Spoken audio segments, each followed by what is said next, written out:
To brain or not to brain? That is the question.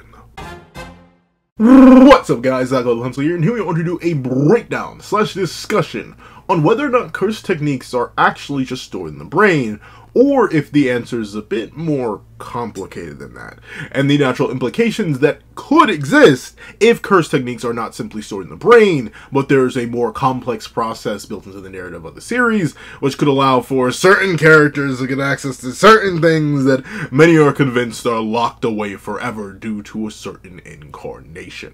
But let's not waste any more time, and let's hop right into it. Ending me, are you ready? 3, 2, 1, go. What's up guys, that guy with a pencil here. Fun fact, I do happen to have it on me, and keep it on me at all times. And another fun fact, Yuji Tadori is currently tearing out Ryomen Sukuna's heart. That's not what we're here for though. We're actually here to talk about Ryomen Sukuna himself, and what it means for him to be wielding the body he is. Naturally, there's a certain idea, a certain concept that exists within JJK. That right now, Ryomen Sukuna has access to one technique and one technique only. That being Shrine. His Cleave, his Dismantle, and his Flames if he can use Cleave and Dismantle appropriately enough. Thusly, he should not have the ability of his vessel right now. The 10 Shadows has been sacrificed. Now, I've talked in the past, but I think the 10 Shadows themselves are still not exactly useless. Totalities. Imagine all the 10 Shadows fused together, or even the 10 Shadows that were destroyed from the ones of Ahito and Maharaga being infused into the Divine Dogs, or Piercing Ox, or Rabbit Escape. Just think of millions of rabbits that are the size... Oh, actually, elephants are still alive. I think Myriad Elephant is still alive. So maybe the elephant too. But would that being the case, think of what could happen if serpent-sized rabbits adapted to every single phenomena that you launched at them. Could be pretty crazy, right? But it's so crazy that a lot of people think it can't happen. Since he's fully incarnated, since he's fully turned into himself, he's no longer in the body of Megumi Fushiguro, a lot of people are convinced that, well, he can't use the 10 Shadows anymore. It's done. It's gone. Ultimately, by incarnating, one of the sacrifices he made was that. He hasn't used the 10 Shadows this entire time, even in places where it would have been useful for him. He's not Megumi anymore. And while Megumi's soul is still clearly there, it's there, like, as a basis for his existence. Not necessarily there as a technique to be harnessed, like it was when he was still Megana. And while that is a very interesting concept, I don't buy it. Mainly because a lot of the reasons that people think that he can't use the 10 Shadows anymore is because, well, curse techniques are based in the brain, right? And we've had that covered as recently as the Gojo and Sukuna fight, where Sukuna literally points out the idea that, bada bing, bada boom, buddy, you have overused your curse technique. Curse techniques are engraved somewhere around the right prefrontal cortex. You are destroying your brain with cursed energy and healing it with reverse curse technique to reset a burnt out curse technique. So, curse techniques are stored there. They have to be. Thusly, there's no way that the 10 Shadows can still be active because Megana no longer is Megana. He's now full body, thick, juicy, scrumdiddlyumptious, four-armed Sukuna, and four-armed Sukuna is not Megana. Thusly, the 10 Shadows are gone, right? No. No, you want to know why I say that, though? And why I say it with such confidence? Well, once again, I have to ask, who's currently in Gojo Satoru's body? Yuta Kotsu, right? And also, Yuta Kotsu, if he's in Satoru Gojo's body, then how did it happen? Well, obviously he used Kenjaku's curse technique, right? But now we know, at least for Yuta's incarnation of Kenjaku's curse technique, it comes with a very specific criteria. You know, it ain't just Yuta spitting into Gojo's mouth until he becomes Gojo. No, he had to have his brain case opened up, taken out, and then put in Gojo's body. So clearly, his curse technique is engraved in his brain. Right? So obviously, what's the problem? But oh, he's still able to use the Limitless. And like, not just use the Limitless, he used the apex of the Limitless. He uses Domain Expansion immediately. He uses Unlimited Void right on the spot. How can he do that if Gojo's brain was explicitly removed? At first, for the longest time, me and many others theorized that the reason Big Kenny's brain had a mouth on it is because he literally ate the previous brain. Like, straight up, like, he had to feed the new brain to the old brain in order to get everything that brain had to offer. From memories to curse techniques, all that. But no, Nothing in this process is mentioned here about brain consumption. All it is Shoko having prepared Gojo's body to be transferred. She removed his head, and then removed Yuta's head, and then swapped their brains, and now we have Goda. That's it. So, how can you use the Limitless if the CT wasn't engraved in Yuta's brain, it was engraved in Gojo's? Well, probably because the curse techniques aren't just exclusively stored in the brain. They're engraved into the very flesh of an individual. This has also been shown as recently as Gojo vs. Sukuna fight, when Gojo mentions in the afterlife that, hey, I've had the Limitless ingrained into me for a long time now. I know how to use it. So, that's one example. But, you may be able to hypothetically argue, well, Pencil Man, you don't know that. Maybe it's just Big Jaku who functions that way, where he can use the body's previously existing curse technique in sort of a saved data format, a saved memory format, where ultimately, yeah, sure, he can use a previous technique, but based on Gojo, or Goda, not possibly being able to use the copy technique, even though it still has Yuta's brain, so technically it should be able to use copy. That must mean that still has something to do with the brain, because maybe Yuta's brain, when fused into Gojo's body, massively overhealed with RCT, and then whatever engravement that was on Gojo's brain got passed on to Yuta's brain, and that's why he can only use Limitless and not copy. Possibly. However, once again, we do actually have the example of the original Big Jaku. Now, I'm still not fully convinced we know how Kenjaku's curse technique properly works. I know you may be saying, Pencil Man, he's been gone for months now, and we literally just saw it get used. What do you mean we don't know how it works? But, still, remember, according to Yuki, and as we know, gravity. That was gravity. Kenjaku has curse techniques aside from curse manipulation and techniques that allow him to transfer bodies, like that gravity technique. He isn't using idle transfiguration, which I already figured out, so he can only use a curse technique extracted with Uzumaki once. Kenjaku can use reverse curse technique, so it's hard to imagine he would have used a one-off technique at that moment. He must have a third curse technique that involves gravity. I doubt he has a large stock of extracted techniques. Without an external like Okotsu's, his brain would burst, but he might have a fourth technique. Given Jujutsu High's criteria for special grade, she probably has an expansion technique with high curse energy output as a trump card. What a pain. Kenny's able to use the gravity technique, which is not from, well, technically, actually, yes, technically it is kind of from his previous body. But once again, he left Kaori's body, where the technique was supposedly engraved, and if we go by how Yuta uses Kenjaku's technique, he didn't eat Kaori's brain to do that with his own mouth brain. No, he just has it. How? I don't know.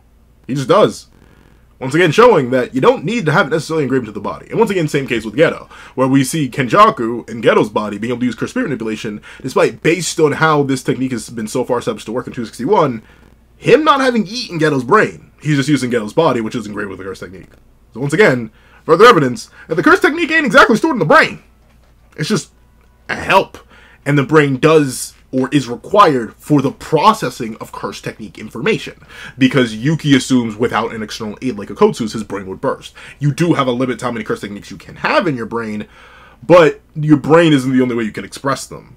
It could be tied to other things. For Kenjaku's case, I'm presuming it has something to do with the soul, or at least, maybe save data that's actually properly built into his technique. But once again, you may be saying, Pencil Man, Pencil Man, Pencil Man, Pencil Man.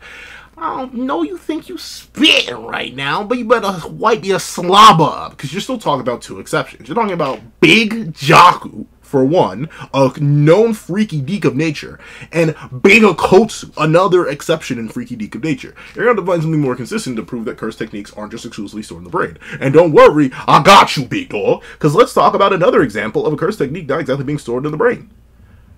At least, not fully, Yorozu. Yeah, Yorozu? Remember, that's not Yorozu. Well, at least not in the traditional sense. Physically, that's not Yorozu. She literally asks, why don't you change your face back? You have that advantage over your vessel. Yorozu, the same goes for you.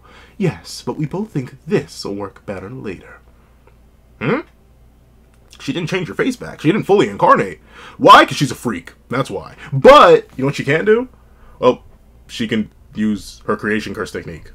Perfectly. She can just make it and control it just fine, even though she's still Yorozu. So, she's incarnated into Yorozu. Her brain is Yorozu. But it isn't, because it's Samoki's brain, right? Since she didn't fully incarnate, just like Sukuna didn't fully incarnate. So she's able to use her curse technique even though her brain shouldn't match up. Which would mean what? Means that curse techniques aren't just stored in the brain. It means that they could be stored elsewhere. In this case, though, you could argue, well, maybe the curse technique is stored in the cursed object. So, bada bing, bada boom. But considering the cursed objects, while they do exist, they aren't, like, there. Or at least not in any easily accessible way. Like, I don't think you can reach into an incarnated sorcerer and just tear out the cursed object. Because even, they don't even try that with Sukuna. Sukuna, while he is the Sukuna fingers, they don't, like, try to rip them out. Like they, once you incarnate, you incarnate. And Yorozu did incarnate, but did not change back, and was still able to use her creation technique. So, once again, it seems like maybe the curse technique isn't exclusively stored in the brain. Seems strange. Especially for a reincarnated sorcerer like Yorozu. Now, of course, you can't use any of the other reincarnated sorcerers because we just don't know if they incarnated or not. You could say Ryu, because we've seen past Ryu, and I think we saw past Earl, but we didn't get enough of a clean shot of past Earl. But we've seen past Ryu, and, like, the hair was completely different, and we know that once you incarnate, your hair will change. We see that with Sukuna. But, once again, if you want to use Ryu as supporting evidence for the curse technique not being built inherently into the brain, and more so possibly into the soul or the body, and considering the debate about the soul and the body being one and the same, you could make the argument that, once again, the curse technique isn't just for the brain. It just maybe has to do with some processing power for it. I can see that. I can live with that. I can rock with that. But let me be real. I've been going in a roundabout way to prove this. Oh, the curse technique can't just be stored in the brain. Especially by the logic that Sukuna lost the 10 shadows because he fully incarnated into himself. Because remember, Sukuna can use the 10 shadows and dismantle at the same time, while being Meguna. We see this clearly in the entire fight with Gojo. He's able to do both, even though he is hard, confirmed, concrete Megami. Just Meguna. So, what does that mean? It means the curse technique cannot be exclusively stored in the brain. And it also means that you can use curse techniques that you have access to soul-wise, or hypothetically body-wise, even if your body does not physiologically match. Yuji and Megami are vessels, neither of which were innately born with the cleave engraved into their brains, into their right prefrontal cortex. But they can both use it while being controlled by Sukuna, because curse techniques are not exclusively stored in the brain. You know what that means? It means that very likely the 10 shadows ain't gone, or at least not fully. I think they're still there, mainly because of how this is set up and explained and shown to us numerous times throughout the series. Like I said, I'm perfectly fine if you want to disregard the Kenjaku and the Yuta examples, because they're weird. And while we still don't fully know how curse techniques themselves work, we really don't know how Kenjaku's curse technique works. Yuta may have just been lucky in guessing it properly. For all they know, Yuta's gonna lose control of Kenjaku in 5 seconds because he underestimated how the technique works, and maybe Kenjaku was never actually the brain. He was like the mouth or something, or the stitches, considering the stitches are part of a binding vow, which is related to the technique. Bada bing, bada boom. And that's fine. But we do have examples with Sukuna himself showing that the curse technique is not exclusively reliant on the brain. The brain is important, though. Don't let me tell you, or don't let me think that, well, how do I put this? Don't let me fool you into thinking that I think that you don't need a brain to use your curse technique. Or do I? Question. Do cursed spirits have brains? Like in a traditional sense? Do they? Do they? Like, we know they have blood. Like, we've seen them bleed before. Like, we've seen Jogo lose limbs and there's stuff in there. And we've seen Hanami get damaged and, like, leave blood in places. But, like, it's purple. So, y'all think they have brains? Because, like, if they don't, once again, they also have access to curse techniques. And can use them just fine. Heck, while I'm using a lot of the more humanoid curses here in reference, Hanami and Jogo and Dagon, and I know it's weird to call Hanami, Jogo, Dagon, and them all humanoid, but hey, they have traditional human structures. Even the smallpox deity has a curse technique, along with the domain expansion. I don't think it's crazy to assume they don't have brains, or at least they have non-standard physiology. So, the curse technique can't just be exclusively stored in them. It has to do something with the soul. And once again, it sort of goes into the conversation that Big Jaku and Maito have. You theorize that the soul came before the body. but the body is the soul, and the soul the body. Otherwise, this phenomena, or the fact that the host body's memories are retained, can't be explained. Does that have to be the same for everyone? Considering our cursed techniques, you and I practically live in different worlds. So our techniques dictate all worlds, huh? I like that. It's poetic. So, I don't know. There seems to be an overwhelming preponderance of evidence that you don't necessarily need a brain, or the curse technique isn't exclusively stored in the brain. I could see an argument that's necessary for processing and engravement, just because of how it's been talked about. Whether it be by Sukuna, one of the more knowledgeable characters in the verse, not one of the more knowledgeable characters, like next to Kenjaku, the most knowledgeable character in the verse, talking about where curse techniques are engraved, and the whole idea that Kenjaku even mentions of the brain and the ideas that the curse techniques are built into that. But I think there's more than enough evidence to prove that it's more complicated than just brain match up, brain no match out. I didn't even cut that out, but regardless, I still think it is very, very, very, very evident that no, curse techniques are not just stored in the brain. They can be stored in the body. They can even be stored in cursed objects or cursed techniques and the soul itself, so they can be reflected upon a body that does not have a brain that directly matches. Unless you think Megana technically had a double engraved brain, where they had Shrine and the 10 Shadows at the same time, and by incarnating, he just destroyed the 10 Shadows part of his brain. I don't think so. Same thing with Kenjaku and everything. But once again, Kenjaku is an exception to the rule, so I understand if you don't like that. But you may be wondering, okay, Pencilman, let's make an assumption. Let's assume you've convinced me, Pencilman. That's fine. The brain ain't there. Or it ain't necessary to be there for a curse technique to be used. Let's say you convince me of that. I'm not sure if I convinced any of y'all. Y'all may be looking at me crazy through this camera screen or phone screen or whatever y'all watching this on. But with that being the case, you may be wondering, okay, Pencilman, do me a favor then. Fine, let's say I believe you. Why isn't Sukuna use it then? Especially considering how powerful the remaining totality should be. Sure, Big Raga got annihilated, but considering he's been kinda going through it, from Yuji black flashing him, Maki tearing off his limbs, Yuta doing everything Yuta did, like, why would he have not just started using the 10 Shadows? Well, I think it's kind of the same reason Kusakabe found it weird, that the man didn't really pull out the fire. Remember, Kusakabe says in 246, "Dismantle lets fly a slashing attack. The slashes that cut the world are dismantled strengthened with the broader curse technique strike zone. Cleave activates when he touches an opponent, except inside the domain. Cleave dismantle released at 0 range, and the slashes that cut the world are impossible to defend against using cursed energy reinforcement, amplification, or a simple domain. Thus, they generally result in an instant death. What's creepy is that he isn't using fire like in Shibuya, but I'm gonna guess that he can't use it right now. And if he does use that firepower, which is capable of exercising a certain volcano-headed special grade, cursed spirit, there's not much I can do about it, so no use in worrying over it." Sukuna just can choose not to use things. And remember, it's established that by pure technicality, while the flame arrow is slow outside the domain, it has firepower, but the flames aren't fast, and the effective range is short. To solve these problems, Sukuna entered a binding vow. Sukuna can't use the divine flame when he's outnumbered, except when his domain is open. So there's the binding vow set up for that. But he could have hypothetically used it. He just chose not to. Sukuna chooses to not do a lot of things. Like, it's even a big part of the Gojo fight, where he chooses to do less optimal things to do other things. Sukuna's whole objective is having fun, and enjoying himself, and enjoying the flavors of all these different sorcerers that have thrown themselves against him. And that's it! Why hasn't he used the 10 Shadows? He hasn't had a reason to.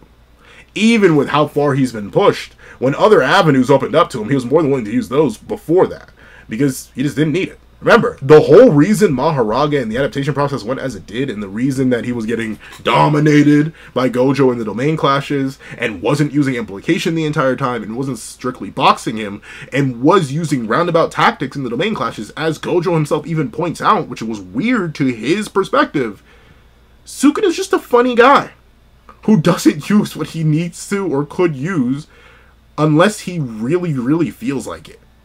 So at this point, he hasn't really had a reason to bring out Raga. Think of the opponents he's had so far, since he lost the 10 Shadows technique. Yuji, Higuruma, Kashimo, Miguel, Larue, Maki, Yuta, Rika. None of those are really worth bringing out the 10 Shadows for. I know it's crazy to say that, especially as a Maki Meat Muncher, a Yuta Yucker, an Itadori Investor, a Miguel Meat Muncher, a LaRue Liquor, and a Higuruma Hyper, and even a Kashimo Creamer. I know of all those things that I am. I know y'all shocked to hear me say it, but they just ain't built like that for real. Especially considering what now remains of the 10 Shadows. Remember, if Sukuna starts pulling that out, he ain't just summoning Big Raga. He's summoning Big Raga fused with Max Elephant. Or Big Raga fused with Ahito, or its remains. Or Big Raga fused with Nue, the Morning Tiger, the Piercing Ox. He's pulling out something crazy. And up to this point, he hasn't had to. But guess what, Buckaroo? We've already seen that he can do both.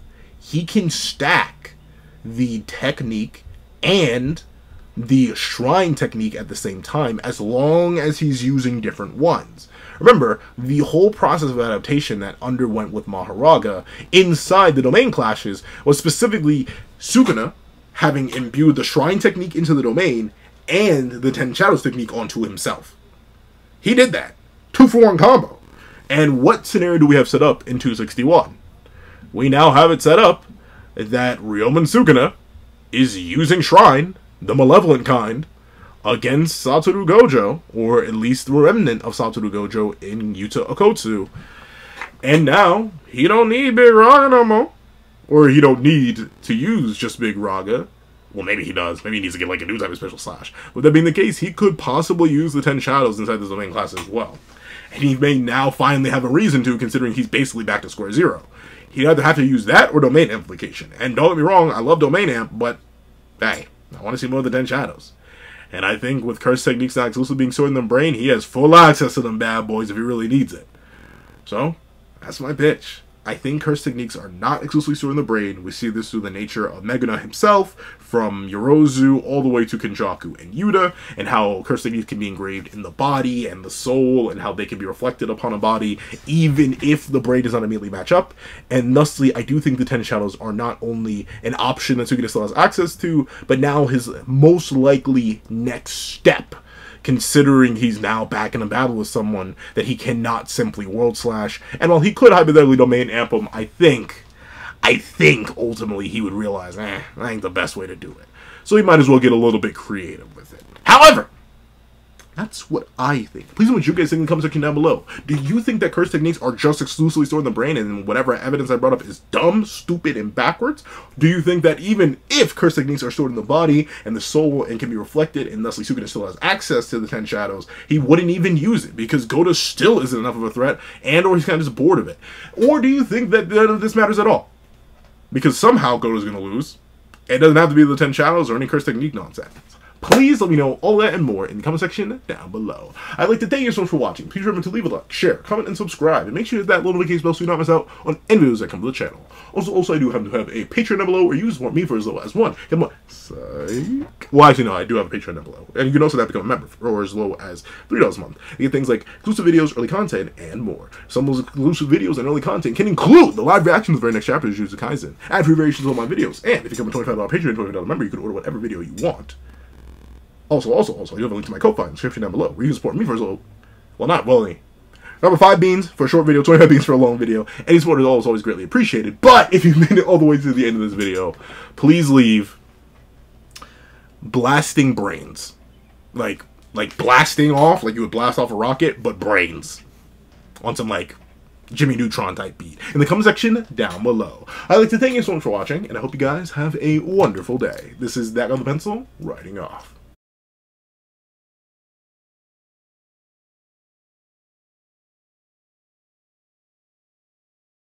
I'd like to give a thank you to our $3 members who Kleiner Plays, Greyhound, Akids Void, Astro, Eternal Flame, King Sukuna, NMA, Real Rare, Paris Arnold, G Prosper, and Red Wolf 4765. And I'd like to give a thank you to our $5 patrons, Steron, Sean, Sammy, Midnight Lord 21, Kevin Encarnacion, Josh Brown, and A+A. And I'd like to give a thank you to our $7 patrons, Autumn Mornings Lazo and Fine. And I'd like to give a thank you to our $10 members, Robbie Uchiha and Jay Warrior. And I'd like to give another thank you to our $10 patrons, Panda Goat, Metal Solid Crisis, Joaquin Munoz, and Joaquin Munoz, along with Idem Okami. And I'd like to give a final gargantuan thank you to our $25 patron, Calvin Elder.